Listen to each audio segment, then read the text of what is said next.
दोस्तों, आजकल की इस भाग दौड़ भरी जिंदगी में हर व्यक्ति एक बेहतर जिंदगी की तलाश कर रहा है, लेकिन उनमें से कुछ ही ऐसे लोग होते हैं जो अपने लक्ष्यों को हासिल कर पाते हैं, जबकि ज्यादातर लोग अपने लक्ष्य तक पहुंच ही नहीं पाते।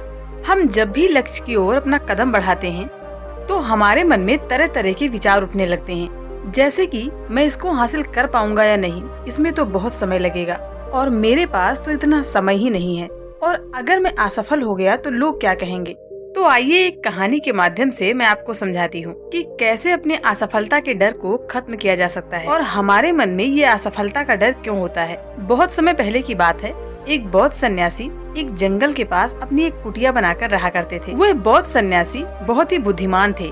अगर कोई भी व्यक्ति उनके पास अपनी कोई समस्या लेकर जाता तो वह बौद्ध सन्यासी बड़ी ही बुद्धिमानी से उस समस्या का समाधान निकाल देते थे। एक दिन वो पास वाले गांव में भिक्षा मांगने के लिए गए थे। भिक्षा मांगकर जब वो वापस लौट रहे थे तो रास्ते में उन्हें एक व्यक्ति ने रोक लिया। उस व्यक्ति ने कहा, मैंने सुना है कि आप बड़े ही बुद्धिमानी से किसी भी समस्या का समाधान निकाल देते हैं, लेकिन मुझे इस बात पर जरा सा भी विश्वास नहीं है।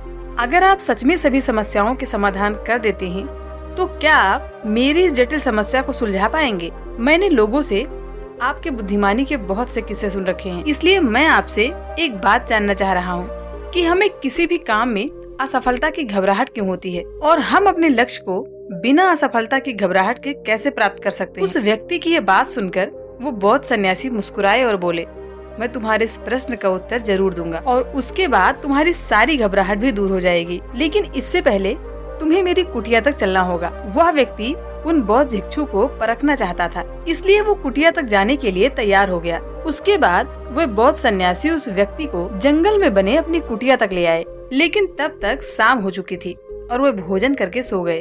जब वे अगले दिन उठे तब बौद्ध सन्यासी ने उस व्यक्ति से कहा, चलो आज मैं तुम्हें जंगल की सैर करा कर लाता हूँ, और वह दोनों जंगल की तरफ निकल पड़े। थोड़ी देर के बाद उन बौद्ध सन्यासी ने उस व्यक्ति को एक गुफा दिखाई और कहा, चलो मैं तुम्हें इस गुफा की सैर कराता हूँ। लड़के ने कहा, जरूर चलिए, मुझे भी काफी दिनों से जंगल की इस गुफा को देखने की बड़ी चाहत थी। उसके बाद वे दोनों गुफा के अंदर चले गए। गुफा के अंदर काफी अंधेरा था, लेकिन थोड़ी देर के बाद वे बौद्ध सन्यासी चुपके से उस गुफा से बाहर आ गए और उस गुफा के द्वार को बाहर से बंद कर दिया। उस लड़के ने गुफा के अंदर से बहुत आवाज दी, गुरुजी, गुरुजी, आप कहाँ चले गए? आप मुझे जवाब क्यों नहीं दे रहे हैं? बहुत देर तक कोई जवाब न मिलने पर वो घबरा गया और घबरा कर गुफा के द्वार की तरफ भागा। जैसे ही वो गुफा के प्रवेश द्वार पर पहुंचा, वो हैरान रह गया। यहाँ किसी ने तो गुफा के द्वार को बंद कर दिया है, अब मैं बाहर कैसे निकलूंगा? वह अकेले उस गुफा में काफी भयभीत हो गया और सोचने लगा कि कहीं उन सन्यासी ने मुझे मारने की योजना तो नहीं बनाई थी, और वो गुफा में इधर उधर भागकर गुफा से बाहर निकलने का रास्ता ढूंढने लगा। वह गुफा में काफी देर तक इधर उधर भटकता रहा, लेकिन उसे बाहर निकलने का कोई रास्ता नहीं मिला, और साथ ही अब उसे जोरों से भूख और प्यास भी लग रही थी। इसलिए वो शांत होकर एक जगह पर बैठ गया। तभी उसे एक सुरंग से सूर्य की रोशनी आती दिखाई दी, पर उस रोशनी वाली सुरंग तक पहुंचना बहुत ही कठिन था। उस सुरंग के चारों तरफ अंधेरा ही अंधेरा था और वो काफी ऊंचाई पर भी थी। फिर भी वो तुरंत उठा और अपनी भूख प्यास को भूलकर अपना सारा ध्यान उस गुफा से बाहर निकलने में लगा दिया। लगातार मेहनत और प्रयास के बाद वो सूर्य की रोशनी आने वाली सुरंग तक पहुंच गया। काफी देर तक वो सुरंग के ऊपर चढ़ता गया। तभी अचानक वो सन्यासी उसे हाथ आगे बढ़ाते हुए दिखा।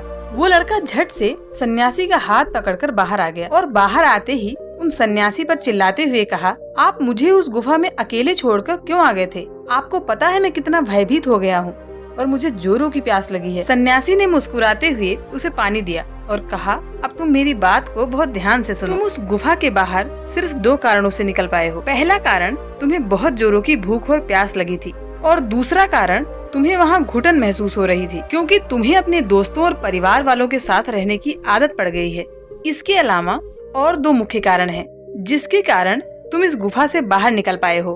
पहला कारण है, तुम्हारे साथ वहाँ ये कहने वाला कोई नहीं था कि इतने अंधेरे में इतनी ऊंचाई तक तुम उस सुरंग तक कैसे पहुँचोगे, ये तो असंभव है। और दूसरा कारण, तुम्हारे साथ वहाँ ये कहने वाला कोई नहीं था कि चलो कोई दूसरा रास्ता देखते हैं, इससे भी आसान रास्ता मिल जाएगा और हम आसानी से गुफा से बाहर निकल जाएंगे। सफलता प्राप्त करने का नियम भी कुछ ऐसे ही है। सफलता कैसे प्राप्त कर सकते हैं, इसके लिए मैंने तुम्हें छोटी सी दुनिया बनाकर दिखाई है। और वास्तव में सफलता प्राप्त करना इससे भी जटिल है। जब आप किसी लक्ष्य को पूरा करने के लिए जाते हैं, तब बहुत से ऐसे फालतू लोग जो आपको सलाह देने के लिए पहुंच जाते हैं, जो खुद तो कुछ नहीं कर पाए, लेकिन आपको समझाते हैं कि ये मत करो, वो मत करो, तुमसे ये नहीं हो पाएगा, इससे अच्छा तो तुम वो काम कर लो। ऐसे ही वो हमारे दिमाग को भटकाकर चले जाते हैं और हमें खुद पर संदेह होने लगता है और हमारा आत्मविश्वास डगमगा जाता है। सफलता न मिलने का एक कारण ये भी है कि सफलता प्राप्त करने की प्रक्रिया थोड़ी लंबी होती है और हमारा मन घंटों घंटों में बदलता है,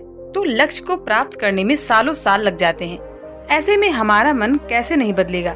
जब हमारा मन बदल जाता है, तब हम उस रास्ते को छोड़कर दूसरा रास्ता अपनाने लग जाते हैं। परेशानियां हमें तभी दिखती हैं जब हमारा ध्यान अपने लक्ष्य पर नहीं होता। अगर आपको अपने जीवन में सफल होना है, तो अपना सारा ध्यान अपने लक्ष्य पर टिकाए रखो। मुनिवर की ऐसी बातें सुनकर उस लड़के की आंखें खुल गई और उसने कहा, आप सच में बुद्धिमान हैं। मैं आपसे वादा करता हूँ कि आपके द्वारा बताई गई इन बातों को मैं अपने जीवन में जरूर अपनाऊंगा।